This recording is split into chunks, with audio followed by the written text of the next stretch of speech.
கிருஷ்ணகிரி அடுத்த ஜிஞ்சுப்பள்ளி கிராமத்தில் 12 கோடியே 85 லட்சம் மதிப்பிலான நவீன நெல் சேமிப்பு வளாக கட்டுமான பணிகளுக்கு மாவட்ட ஆட்சியர் மற்றும் சட்டமன்ற உறுப்பினர்கள் பூமி பூஜை செய்து பணிகளை துவக்கி வைத்தனர்.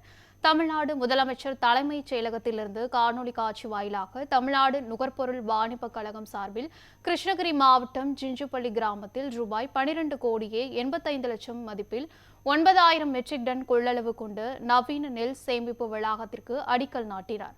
அதனைத் தொடர்ந்து கிருஷ்ணகிரி மாவட்டம் ஜிஞ்சுப்பள்ளி கிராமத்தில் மாவட்ட ஆட்சியர் தினேஷ்குமார், பர்கூர் சட்டமன்ற உறுப்பினர் மதியழகன், ஓசூர் சட்டமன்ற உறுப்பினர் பிரகாஷ் ஆகியோர் பூமி பூஜை செய்து மேற்கூரை வசதியுடன் கூடிய நவீன நெல் சேமிப்பு வளாக கட்டுமான பணிகளை துவக்கி வைத்தனர்.